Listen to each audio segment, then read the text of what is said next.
Hello everyone, welcome to today's class. So today we are going to complete all the exercise and question answer of chapter 5, that is working with layers. Okay, so let's start this video. So firstly we will complete fill in the blanks. Okay, so first fill in the blanks we have layers are like multiple dash sheet that can hold object and are stacked on top of each other. So what will be the answer of this fill in the blank? The answer will be transparent. Okay, layers are like multiple transparent sheet. Okay, तो इसका answer हो जाएगा transparent. Now we have next multiple choice. The active layer in the timeline is indicated with. तो active layer जो होती है timeline में वो इंडिकेट होती है किससे? दैट इज इंडिकेटेड बाय की frame navigation controller icon. Timeline पे की फ्रेम नेविगेशन कंट्रोलर आइकन जो होता है वो इंडिकेट करता है आपका एक्टिव लेयर को. Okay, so now we have next fill in the blank. When you take an object out of the library the object is referred as an dash of a symbol. तो यहाँ पे क्या आएगा? मतलब कि जब library से आप किसी सिंबल को इंसर्ट करते हैं तो उसको हम क्या बोलते हैं? So that is called instance. Okay, तो इंस्टेंस हो जाएगा इसका answer. Now next question we have to display the grid on the stage select the dash dash dash. तो इस क्वेश्चन में 3 ब्लैंक स्पेस दे रखी है और इसमें पूछा जा रहा है आपसे कि आपको स्टेज पे ग्रिड डिस्प्ले करानी है तो क्या सेलेक्ट करेंगे? तो सबसे पहले सेलेक्ट करेंगे हम व्यू, फिर ग्रिड, फिर उसके बाद में शो ग्रिड के ऑप्शन पे क्लिक कर देंगे तो हमारी ग्रिड डिस्प्ले हो जाएंगी स्टेज पे. ओके, ये हो जाएगा आंसर. फर्स्ट ब्लैंक में आएगा व्यू, सेकंड में आएगा ग्रिड और थर्ड में आ जाएगा show grid. Okay, now next fill in the blanks we have dash is an object that acts as a hole through which we see the contents of a layer beneath it. तो क्या हो जाएगा इसका answer? कौन से object से हम दूसरी लेयर का कंटेंट को देख सकते हैं? तो क्या आ जाएगा यहाँ पे? यहाँ आ जाएगा आपका मास्क. ओके, मास्क ऑब्जेक्ट से हम देख सकते हैं दूसरी लेयर के कंटेंट को. ओके, आई होप आपको समझ में आ गया होगा. So now we have completed all fill in the blanks of this chapter and now we will complete true false. Okay, so first true false we have in animate only one layer can be activated at a time. मतलब animate में एक time में एक layer activate हो सकती है. तो ये स्टेटमेंट आपका ट्रू है क्योंकि हम एक ही लेयर पे एक टाइम में वर्क करते हैं. Okay, so it is true. Now next true false we have we can convert an object to a symbol using F8 की.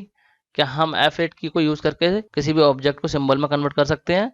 यस, कर सकते हैं. ये स्टेटमेंट भी ट्रू है तो इसका आंसर भी हमारा ट्रू हो जाएगा.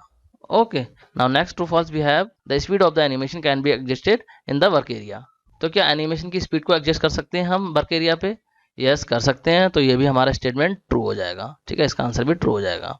Okay, so now we have next true false that is masking hides the other part and shows only those part of an image that appears underneath the object on which we are applying the masking effect. तो masking जो है वो सारे part को hide कर देता है, सिर्फ उसी पार्ट को डिस्प्ले करता है जिसपे कि हम मास्किंग इफेक्ट को अप्लाई कर रहे हैं. तो ये स्टेटमेंट आपका ट्रू है या फॉल्स है? तो ये स्टेटमेंट भी हमारा ट्रू है. ये बात सही है कि मास्किंग जो है सिर्फ उसी पार्ट को डिस्प्ले करता है जिसपे हम मास्किंग इफेक्ट को अप्लाई कर रहे हैं. ओके, तो यह भी हमारा हो जाएगा true. Okay, now next true false we have an animation can not be repeated more than once. मतलब कि एनिमेट में किसी भी एनिमेशन को एक से ज़्यादा बार रिपीट नहीं किया जा सकता. तो ये स्टेटमेंट ट्रू है या फॉल्स है? तो ये स्टेटमेंट आपका फॉल्स हो जाएगा क्योंकि हम एनिमेट में एक से ज़्यादा बार एनिमेशन को रिपीट कर सकते हैं. हम लूप प्लेबैक के ऑप्शन पर क्लिक करके एनिमेशन को रिपीट भी करा सकते हैं. ओके, तो ये हमारा स्टेटमेंट फॉल्स हो जाएगा. तो इसका आंसर हो जाएगा false. Okay, so now we have completed all true false of this chapter. Okay, and now we will complete application based questions. Okay, so first application based question we have Himani has imported an image of the jungle scene to a layer. She has drawn a polygon shape in another layer. She wants to create the spotlight effect that would display the animals and the jungle scene through the polygon object. Suggest her the effect which can meet her requirements. Okay, तो इस question में बोला जा रहा है हिमानी ने एक जंगल scene की पिक्चर को इंपोर्ट करा है एक लेयर पे. ओके, एंड उसके बाद में उसने दूसरी लेयर पे पॉलीगन शेप को ड्रॉ किया है. अब जो है वो चाहती है स्पॉटलाइट इफेक्ट को क्रिएट करना जिससे कि वो एनिमल्स और जंगल सीन को देख पाए पॉलीगन ऑब्जेक्ट के थ्रू. ओके, तो आपको बताना है कि कौन सा इफेक्ट उसे यूज करना चाहिए इस काम को करने के लिए. So what will be the answer of this question? She should use masking effect. Masking effect को यूज करके वो इसे कर सकती है. ओके, तो आंसर हो जाएगा she should use mask effect. Okay, I hope आपको इस क्वेश्चन का आंसर समझ में आ गया होगा. Now next application based question we have Isa is a fine art student. She has drawn various sketches in different layers in animate. Now she does not want to make further changes to her sketches. Which option should she use to lock all the layers? तो ईशा जो है वो fine art students है और उसने बहुत सारे sketches को ड्रॉ किया है अलग अलग लेयर्स में. अब जो है वो चाहती है कि किसी भी लेयर में कोई चेंज ना हो तो उससे उन सारी लेयर को लॉक करने के लिए क्या करना पड़ेगा. ओके, तो आपको बताना है किस तरीके से उन सारी लेयर को लॉक कर सकती है. तो इसके लिए आंसर क्या हो जाएगा? She should click on the lock icon display above the layers to lock all the layers. बस उसे लॉक के आइकन पर क्लिक कर देना है, जो लेयर्स के ऊपर लॉक का आइकन और होता है उस पर क्लिक कर देना है, और जैसे ही वो उस पर क्लिक करेगी सारी लेयर्स लॉक हो जाएंगी। ओके, आई होप आपको आंसर समझ में आ गया होगा। So now we have completed application based question. दो ही एप्लीकेशन बेस्ड क्वेश्चन थे आपके बुक में, दोनों कंप्लीट कर लिए।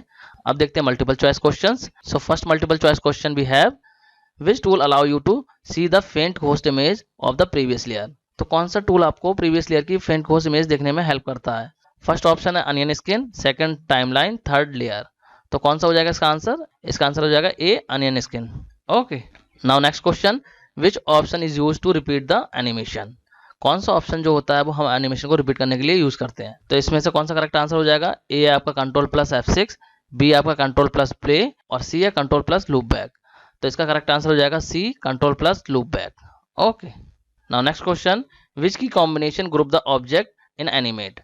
कौन सा की कॉम्बिनेशन हमारा ऑब्जेक्ट को ग्रुप करता है? तो ए ऑप्शन है control plus O, B option है shift plus G, and C option है कंट्रोल प्लस जी। तो कौन सा ऑप्शन इसमें से करेक्ट हो जाएगा? इसका आंसर हो जाएगा सी, कंट्रोल प्लस जी। ओके, कंट्रोल प्लस जी से हम ऑब्जेक्ट को ग्रुप करते हैं।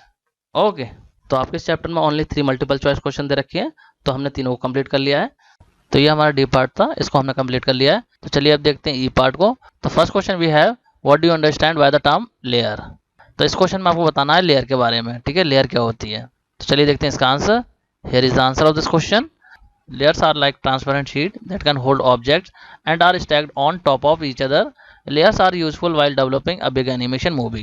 तो लेयर जो है वो एक ट्रांसपेरेंट शीट की तरह होती हैं जो कि किसी भी ऑब्जेक्ट को होल्ड कर सकती हैं, एंड लेयर जो होती हैं वो एक दूसरे के ऊपर प्लेस्ड होती हैं, और लेयर जो है बहुत ज़्यादा यूजफुल होती हैं जब हम किसी बिग एनिमेशन मूवी को क्रिएट कर रहे हों। ओके, तो ये हो गया इस क्वेश्चन का आंसर। आई होप आपको समझ में आ गया होगा। चलिए अब देखते हैं नेक्स्ट क्वेश्चन। तो next question we have question number 2, what do you understand by hiding and showing a layer, how will you hide a layer. तो इस क्वेश्चन में आपको बताना है लेयर को हाइड एंड शो करने का क्या मतलब है, एंड अगर आपको कोई लेयर हाइड करनी है तो वो आप कैसे करेंगे ये भी बताना है आपको। ओके, तो चलिए देखते हैं इस क्वेश्चन का answer. By hiding and showing a layer we can hide and show the content of the layer. We can hide a layer to view the contents of other layer. तो hiding and showing layer का मतलब है किसी भी layer के content को hide and show करना। अगर आप लेयर को हाइड कर देंगे तो कंटेंट हाइड हो जाएगा, और अगर आप हिडन लेयर को शो कर देंगे तो उसका कंटेंट डिस्प्ले हो जाएगा। ओके, और हम एक लेयर को हाइड कर सकते हैं दूसरी लेयर के कंटेंट को देखने के लिए। ओके, अब बात करते हैं किस तरीके से लेयर को हाइड कर सकते हैं। तो उसके लिए स्टेप्स हैं।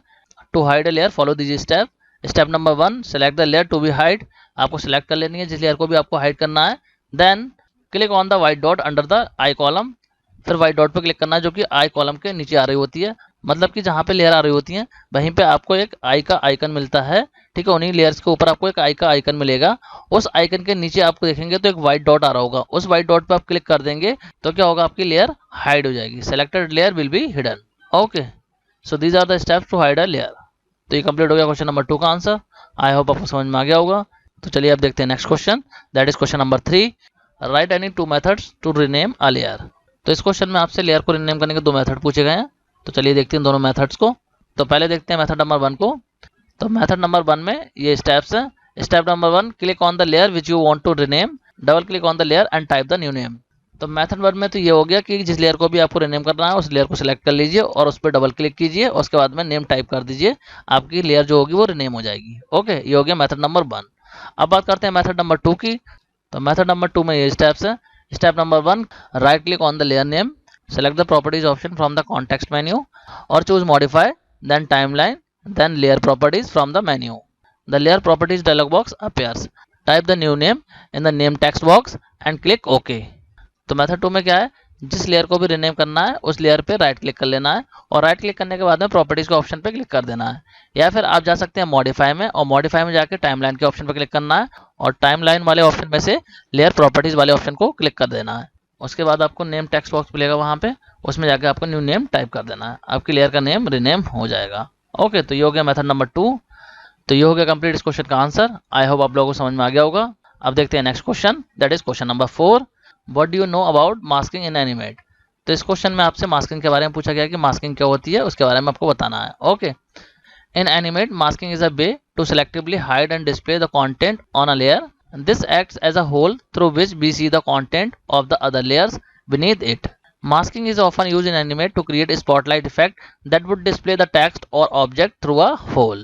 तो मास्किंग को हम एनिमेट में यूज करते हैं किसी भी लेयर के कंटेंट को हाइड या फिर डिस्प्ले करने के लिए, और ये एक तरीके से होल का काम करता है जिसमें से कि हम किसी और लेयर का कंटेंट को देख सकते हैं।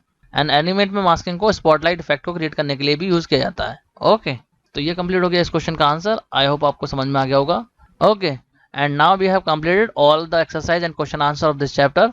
आई होप आपको सारे क्वेश्चन और आंसर समझ में आ गए होंगे, और अगर आपका कोई भी डाउट हो किसी भी क्वेश्चन के रिगार्डिंग तो आप कमेंट बॉक्स में लिख देना, मैं आपका डाउट क्लियर कर दूंगा। So student, that's it for this video. Thanks for watching.